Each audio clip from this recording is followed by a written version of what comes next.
नमस्कार दोस्तों, हमारे YouTube channel the tale of knowledge में आपका एक बार फिर से स्वागत है। यदि अभी तक आपने हमारे YouTube चैनल को सब्सक्राइब नहीं किया है तो इसे सब्सक्राइब करें और बेल आइकन पर क्लिक करें ताकि प्रत्येक नए वीडियो का नोटिफिकेशन सबसे पहले पहुंचे।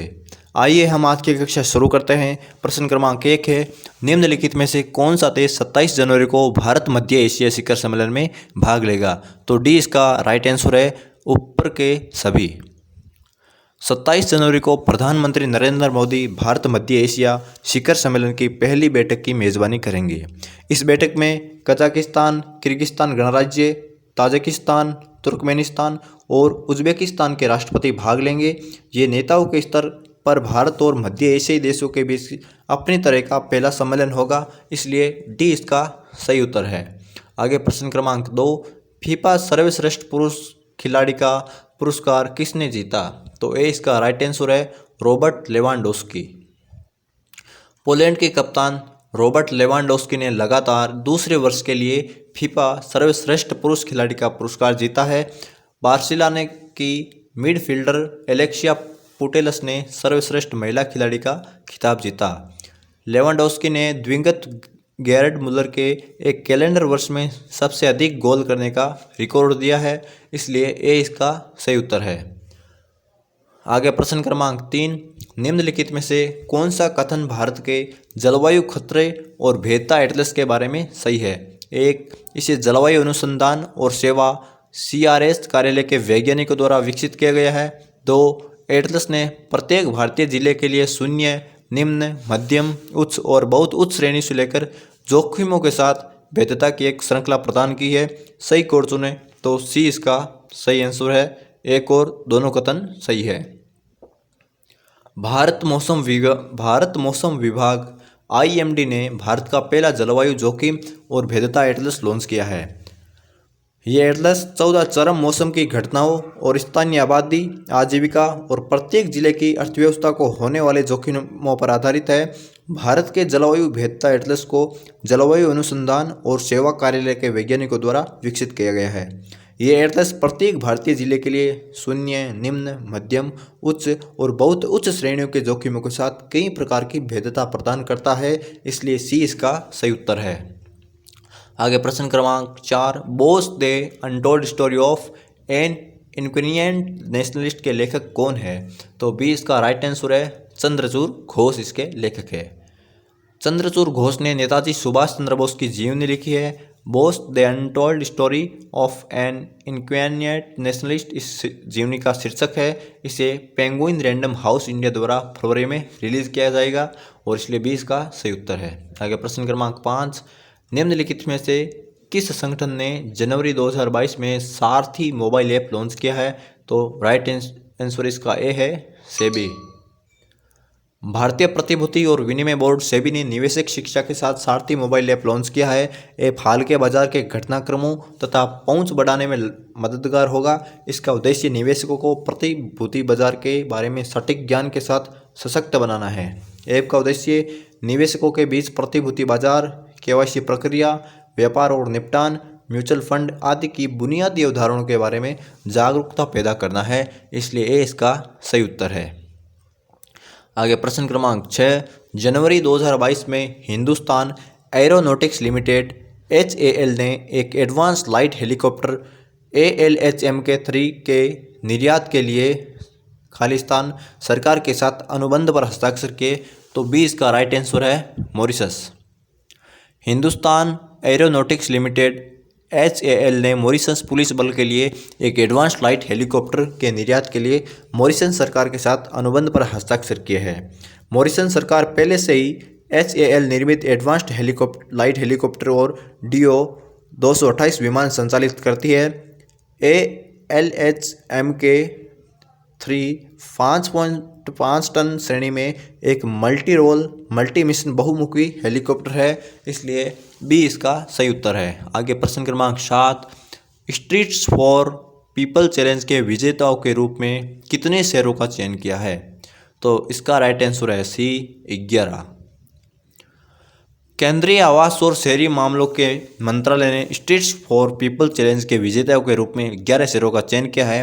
बेंगलुरु, गुरुग्राम, औरंगाबाद, कोची, कोहिमा, नागपुर, पिंपरी चिंचवड़, पुणे, उदयपुर, उज्जैन और विजयवाड़ा इस चैलेंज के विजेता है।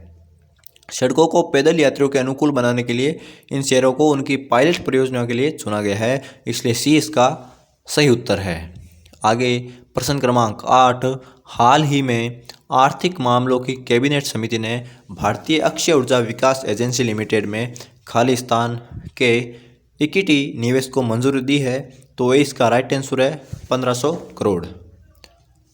केंद्रीय मंत्रिमंडल ने निर्दिष्ट ऋण खातों में उधारकर्ताओं को 6 महीने के लिए चक्रवृद्धि ब्याज और साधारण ब्याज के बीच अंतर के अनुग्रह भुगतान की योजना के तहत 973.74 करोड़ रुपए के भुगतान की स्वीकृति प्रदान की है। निर्दिष्ट ऋण खातों में उधारकर्ताओं को 6 महीने के लिए चक्रवृद्धि ब्याज और साधारण ब्याज के बीच अंतर के अनुग्रह भुगतान की योजना को अक्टूबर 2020 में कैबिनेट द्वारा अनुमोदित किया गया था।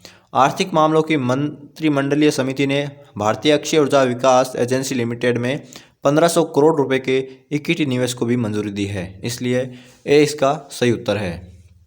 आगे प्रश्न क्रमांक 9, इंडोनेशिया की संसद ने इंडोनेशिया की राजधानी को जकार्ता से खालिस्तान द्वीप में स्थानांतरित करने के लिए एक विधेयक को मंजूरी दी है, तो इसका राइट आंसर है बोर्नियो। इंडोनेशिया की संसद ने इंडोनेशिया की राजधानी को जकार्ता से बोर्नियो द्वीप पर कालिमंतन में स्थानांतरित करने के लिए एक विधेयक को मंजूरी दी है। यह कानून नई राजधानी के लिए $32 अरब के मेगा प्रोजेक्ट के लिए कानूनी ढांचा मुहैया करेगा। राजधानी को नुसंतारा कहा जाएगा, जो इंडोनेशिया द्वीप समूह के लिए एक जावानीज नाम है, इसलिए ए इसका सही उत्तर है। आगे प्रश्न क्रमांक 10, सबसे बुजुर्ग व्यक्ति का क्या नाम है जिनकी हाल ही में 112 वर्ष की आयु में मृत्यु हो गई, तो डी इसका राइट आंसर है स्पेनियार्ड स्टेनिनो डे ला फुएंते गार्सिया इसका सही उत्तर है। दुनिया के सबसे बुजुर्ग व्यक्ति स्पेनियार्ड स्टेनिनो डे ला फुएंते गार्सिया का 112 वर्ष की और 341 दिन की आयु में निधन हो गया है। गिनीज वर्ल्ड रिकॉर्ड ने सितंबर 2021 में डे ला फुएंते को दुनिया के सबसे बुजुर्ग व्यक्ति के रूप में नामित किया था। उनका जन्म 11 फरवरी 1909 को पुएंते कास्त्रो में हुआ था, इसलिए डी इसका सही उत्तर है। प्रश्न क्रमांक 11, अंतर्राष्ट्रीय वित्तीय सेवा केंद्र प्राधिकरण IFSCA और किस संगठन ने अंतर्राष्ट्रीय वित्तीय सेवा केंद्रों में बीमा क्षेत्र के पेशेवरों की क्षमता बढ़ाने के उद्देश्य से एक समझौता ज्ञापन पर हस्ताक्षर किया, तो बी इसका राइट आंसर है भारतीय बीमा संस्थान। अंतर्राष्ट्रीय वित्तीय सेवा केंद्र प्राधिकरण IFSCA और भारतीय बीमा संस्थान ने अंतर्राष्ट्रीय वित्तीय सेवा केंद्रों IFSCS के बीमा क्षेत्र के पेशेवरों की क्षमता बढ़ाने के उद्देश्य से एक समझौता ज्ञापन पर हस्ताक्षर किए हैं। समझौते के अनुसार भारतीय बीमा संस्थान प्रमाण पत्र पाठ्यक्रम को संशोधित करने के लिए एक अध्ययन करेगा। भारतीय बीमा संस्थान बीमा उद्योग के लिए IFSCA के साथ संयुक्त रूप से सेमिनार या कार्यशालाएं आयोजित करेगी, इसलिए बी इसका सही उत्तर है। आगे प्रश्न क्रमांक 12, भारतीय किसान उर्वरक सहकारी यानी इफ्को का अध्यक्ष किसे नियुक्त किया गया, तो दिलीप संघानी इसका बी राइट आंसर है। दिलीप संघानी को भारतीय किसान उर्वरक सहकारी इफ्को का अध्यक्ष नियुक्त किया गया है। 11 अक्टूबर 2021 को निवर्तमान अध्यक्ष बलविंदर सिंह नकई की मृत्यु के कारण ये चुनाव कराए गए थे। दिलीप संघानी को निर्वाचित निदेशक मंडल द्वारा सर्वसम्मति से इफ्को के 17वें अध्यक्ष के रूप में चुना गया, इसलिए भी इसका सही उत्तर है। प्रश्न क्रमांक 13, यूरोपीय संसद के नए अध्यक्ष कौन बने हैं, तो ए इसका राइट आंसर है रॉबर्टा मेट्सोला इसके नए अध्यक्ष बने हैं। यूरोपीय संघ के सांसदों ने केंद्र दक्षिणपंथी माल्टीज विधायक रॉबर्टा मेट्सोला को यूरोपीय संसद का नेतृत्व करने वाली तीसरी महिला के रूप में चुना है। उन्होंने स्पीकर डेविड सासोली की जगह पदभार ग्रहण किया है, जिनकी पिछले सप्ताह अचानक मृत्यु हो गई।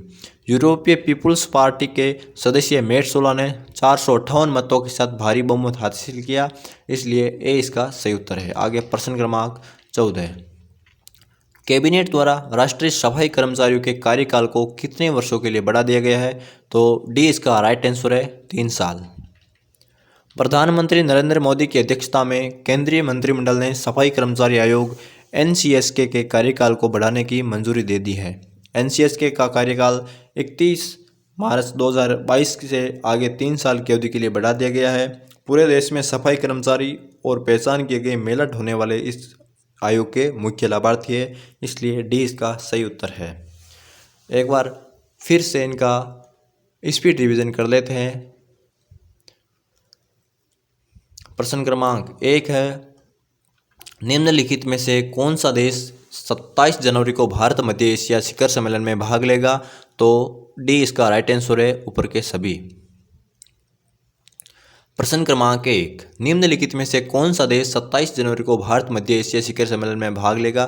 तो डी इसका राइट आंसर है, ऊपर के सभी। प्रश्न क्रमांक 2, फीफा सर्वश्रेष्ठ पुरुष खिलाड़ी का पुरस्कार किसने जीता? Robert Lewandowski. प्रश्न क्रमांक 3, निम्नलिखित में से कौन सा कथन भारत के जलवायु खतरे और भेद्यता एटलस के बारे में सही है? 1, इसे जलवायु अनुसंधान और सेवा कार्यालय के वैज्ञानिकों द्वारा विकसित किया गया है। 2, इस एटलस ने प्रत्येक भारतीय जिले के लिए शून्य, निम्न, मध्यम, उच्च और बहुत उच्च श्रेणियों से लेकर जोखिमों के साथ भेद्यता की श्रृंखला प्रदान की है। सही कोड चुने, तो सी इसका राइट आंसर है, 1 और 2। प्रश्न क्रमांक 4, Bose the untold story of an inconvenient nationalist के लेखक कौन है? बी इसका राइट आंसर है, चंद्रचूड़ घोष। प्रश्न क्रमांक 5, निम्नलिखित में से किस संगठन ने जनवरी 2022 में सारथी मोबाइल ऐप लॉन्च किया? तो से भी इसका राइट आंसर है, ए। प्रश्न क्रमांक 6, जनवरी 2022 में हिंदुस्तान एरोनॉटिक्स लिमिटेड ने एक एडवांस्ड लाइट हेलीकॉप्टर के निर्यात के लिए खालिस्तान सरकार के साथ अनुबंध पर हस्ताक्षर किए? तो बी राइट इसका आंसर है, और मॉरिशस वो देश है जिसके साथ हिंदुस्तान एरोनॉटिक्स लिमिटेड ने हस्ताक्षर किए। प्रश्न क्रमांक 7, स्ट्रीट्स फॉर पीपल चैलेंज के विजेताओं के रूप में कितने शहरों का चयन किया? तो सी इसका राइट आंसर है, 11 देशों का। प्रश्न क्रमांक 8, हाल ही में आर्थिक मामलों की कैबिनेट समिति ने भारतीय अक्षय ऊर्जा विकास एजेंसी लिमिटेड में खालिस्तान के इक्विटी निवेश को मंजूरी दी है? तो इसका राइट आंसर है 1500 करोड़। प्रश्न क्रमांक 9, इंडोनेशिया की संसद ने इंडोनेशिया की राजधानी को जकार्ता से खालिस्तान द्वीप में स्थानांतरित करने के लिए एक विधेयक को मंजूरी दी है? तो खालिस्तान में बोर्निया राइट आंसर है, ए। प्रश्न क्रमांक 10, सबसे बुजुर्ग व्यक्ति का क्या नाम है जिनके हाल ही में 112 वर्ष की आयु में मृत्यु हो गई? तो डी इसका राइट आंसर है, स्पेनियार्ड शैट निर्नो डेला फुएंते गार्सिया। इसका राइट आंसर डी है। प्रश्न क्रमांक 11, अंतर्राष्ट्रीय वित्तीय सेवा केंद्र प्राधिकरण और किस संगठन ने अंतर्राष्ट्रीय वित्तीय सेवा केंद्रों में बीमा क्षेत्र के पेशेवरों की क्षमता बढ़ाने के उद्देश्य से एक समझौता ज्ञापन पर हस्ताक्षर किए? तो बी भारतीय बीमा संस्थान।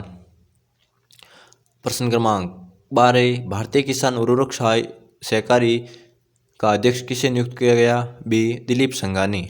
प्रश्न क्रमांक 13, यूरोपीय संघ के नए अध्यक्ष कौन बने?